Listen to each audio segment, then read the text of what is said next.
আপোনালোকে এতিয়া আত্মনিৰ্ভৰ অসম 2.0 যোনটো অনলাইন এপ্লাই কৰি আছে, সেই আত্মনিৰ্ভৰ অসম 2.0 অনলাইন এপ্লাই কৰাৰ পাছত আপোনালোকক এটা প্ৰজেক্ট ৰিপৰ্ট বনাবলৈ দিব আৰু সেই প্ৰজেক্ট ৰিপৰ্টটো আপোনালোকে ছাবমিট কৰিলেহে অনলাইন যোগে ছাবমিট কৰিব লাগিব বাৰু।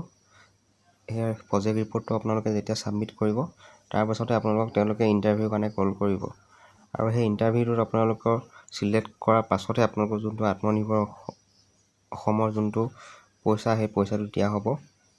তো এই প্ৰজেক্ট ৰিপৰ্টটো আপোনালোকে যদি বনাবলৈ যায়, আপোনালোকৰ যদি নিজৰ কম্পিউটাৰ বা লেপটপ নাথাকে, তেতিয়াহ'লে আপোনালোকৰ এই প্ৰজেক্ট ৰিপৰ্টটো বনাবলৈ কিছুমান অসুবিধা হয়। আৰু যদি আপোনালোকৰ অনলাইন কেফেটো যায়, তেতিয়া আপোনালোকে তেওঁলোকক 200-300 টকা চাৰ্জ দিব লাগে। সেইবাবে মই আজি এই ভিডিঅ'টো বনাইছোঁ। আপোনালোকে এই ভিডিঅ'টো চালে আপোনালোকে নিজৰ মোবাইলতে এই প্ৰজেক্ট ৰিপৰ্টটো বনাই ছাবমিট কৰিব পাৰিব। গতিকে ভিডিঅ'টো অলপো স্কিপ নকৰাকৈ প্ৰথমৰ পৰা শেষলৈকে চাই থাকক। আৰু যদি মোৰ এই চেনেলটো পোনপ্ৰথমবাৰৰ বাবে আহিছে, তেন্তে চেনেলটো ছাবস্ক্ৰাইব কৰি ল'ব এনেধৰণৰ নতুন নতুন আপডেট পাবৰ বাবে। আপোনালোকে পোনপ্ৰথমে এটা ক্ৰ'ম ব্ৰাউজাৰ অ'পেন কৰি ল'ব। ক্ৰ'ম ব্ৰাউজাৰটো অ'পেন কৰাৰ পিছত আপোনালোকে তাত PDF টু ৱৰ্ড কনভাৰ্টাৰ বুলি টাইপ কৰি চাৰ্চ কৰি দিব। অলপ তললৈ গ'লে দেখিব যে ইয়াত লিখা আছে I love PDF। তাত আপোনালোকে টেপ কৰি দিব। তাৰপিছত যোনটো চিলেক্ট PDF আছে, তাত আপোনালোকে চিলেক্ট কৰি পেলাই PDFটো লৈ ল'ব।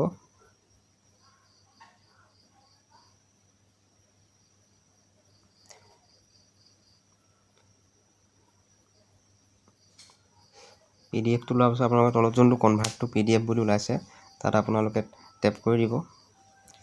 ইয়াত অলপ সময় লোডিং হ'ব, য'ত আপোনালোকৰ নেট কানেকশ্যনটো ভাল লাগে। আপোনালোকৰ স্পীডত লোডিং হ'ব। মই আজি অলপ নেট কানেকশ্যনটো শ্ল', অলপ টাইম লৈছে।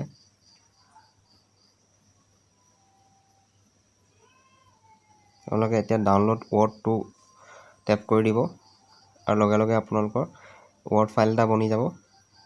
তাতে আপোনালোকে এইখিনি এডিট কৰিব পাৰিব। এতিয়া আপোনালোকে প্লে ষ্ট'ৰত গৈ WPS অফিচটো ইনষ্টল কৰি ল'ব লাগিব। WPS অফিচটো অ'পেন কৰাৰ পিছত আপোনালোকে যোনটো আপোনালোকে এতিয়া PDFৰ পৰা ৱৰ্ড ফাইল কৰি বনাইছিলে, সেইটো অ'পেন কৰি ল'ব লাগিব।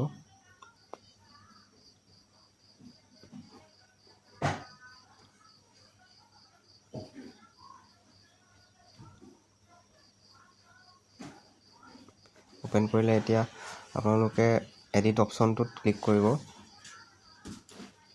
তাৰপিছত ইয়াত আপোনালোকে দেখিছে যে নেম অফ দ্য এণ্টাৰপ্ৰিনিয়ৰ, আপোনালোকে ইয়াত আপোনাৰ নিজৰ নামটো লিখিব।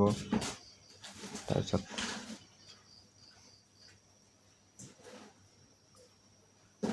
তলত এইটো আপোনালোকে ইণ্ডিভিজুৱেলে থাকিবলৈ দিব। তাৰপিছত তলত আপোনালোকৰ দেউতাৰ নামটো লিখিব।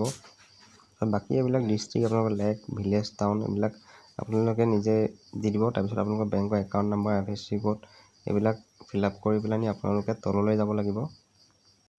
ইয়াত আপোনালোকে আপোনালোকৰ ডিষ্ট্ৰিক্টটো ভৰাই দিলে। তাৰপিছত আপোনালোকৰ ডিষ্ট্ৰিক্টৰ পপুলেশ্যন কিমান ভৰাই দিলে। ইয়াত এক্সাম্পল দিবলৈ দেখাইছোঁ আপোনালোকক।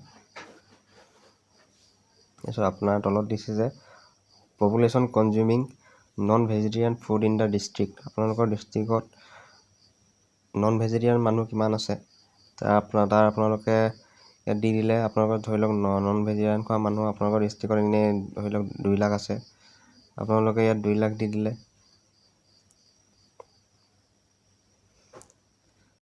লগত নেক্সটটো দিছে যে approximate monthly demand of broiler meat in the district in KG.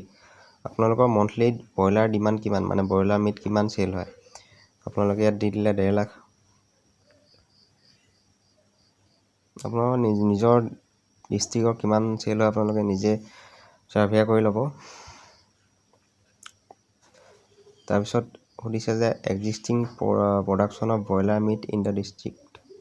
আপোনালোকৰ ব্ৰইলাৰ মিট কিমান প্ৰডাকশ্যন হয় নিজৰ ডিষ্ট্ৰিক্টত, আপোনালোকে দি দিলে। ইয়াত ব্ৰইলাৰ মিট আপোনালোকে 2 লাখ প্ৰডাকশ্যন হয়, 2 লাখ দি দিলে। তাৰপিছত target market of the applicant, আপোনালোকে কেইখন মাৰ্কেট টাৰ্গেট কৰে। আপোনালোকে ধৰি লওক 6খন আছে, 6খন দি দিলে। আপোনালোকে কিমানখন মানে মাৰ্কেটত টাৰ্গেট লয়। তাৰপিছত আপোনালোকক সুধিছে যে within the district in KG, আপোনালোকে নিজৰ ডিষ্ট্ৰিক্টত কিমান কেজি চেল কৰে, ইয়াত লিখি দিলে। তাৰপিছত আপোনালোকক সুধিছে যে outside the district in KG, আপোনালোকে বাহিৰৰ ডিষ্ট্ৰিক্টত কিমান চেল কৰে আপোনালোকে লিখি দিলে, আপোনালোকে সেইটো কিমান চেল হয় আপোনালোকে সেইটো নিজৰ লিখি দিব নিজৰ মতে। আপোনালোকে ধৰি লওক ইয়াৰলি 1 কুইণ্টেল চেল কৰিলে 1 কুইণ্টেল লিখিব পাৰে, তেনেকৈ আপোনালোকে লিখি দিব। তাৰপিছত name of major market restaurants for sale broiler meat, আপোনালোকে যোনকেইখন মাৰ্কেটত ব্ৰইলাৰ চেল কৰে সেইখনৰ নাম লিখি দিব। যেনেকৈ আপোনালোকে লিখি দিব পাৰে, যেনেকৈ মই লিখি দিছোঁ নিমন্ত্ৰণ হোটেল বা ৰেষ্টুৰেণ্ট। তাৰপিছত আপোনালোকে তেনেকৈ লিখি দিব আপোনালোকে যোনকেইখন মাৰ্কেটত চেল কৰে।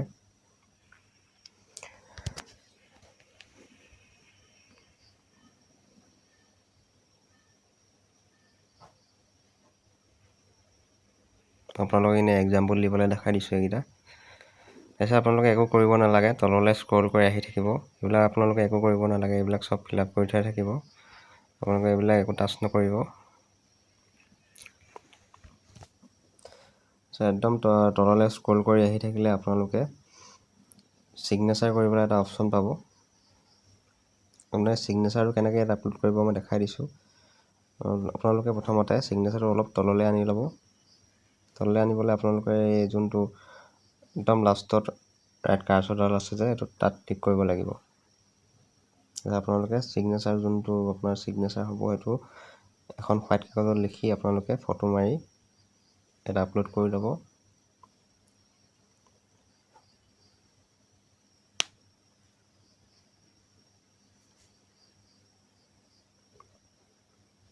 ছিগনেচাৰ চাইজটো অলপ আপোনালোকে মিলাই ল'ব। তাৰপিছত আপোনালোকে ৰব বুলি এটা অপশ্যন দেখিব, তাত ক্লিক কৰিব। তাৰপিছত যোনটো ইন ফ্ৰণ্ট অফ টেক্সট বুলি আহিব তাত আপোনালোকে ক্লিক কৰি আপোনালোকে ছিগনেচাৰটো আপোনালোকে যেনি লৈ যাব বিচাৰিছে তালৈ লৈ যাব পাৰিব। তাৰপিছত আপোনালোকে ছিগনেচাৰটো আপলোড কৰাৰ পিছত ডান কৰি দিব আৰু চব ঠিক হৈছে নে চাই ল'ব এবাৰ।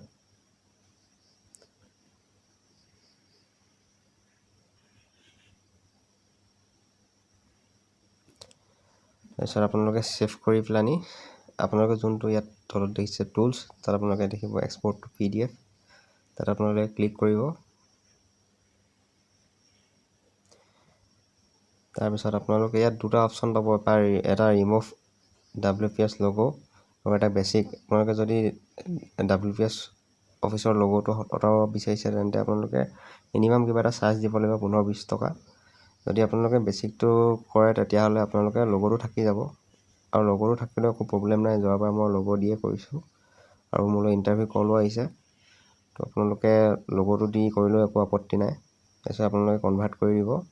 দেখিছে মোৰ এই PDF বনি গৈছে। আকৌ আপোনালোকে এইটো আকৌ পুনৰ ৱেবছাইটটোত গৈ আপোনালোকে এইটো আপলোড কৰি দিলে আপোনালোকৰ ইণ্টাৰভিউ কল আহিব আৰু আপোনালোকে যোনটো আত্মনিৰ্ভৰ অসম 2.0 পইচা আপোনালোকে লাভ কৰিব পাৰিব।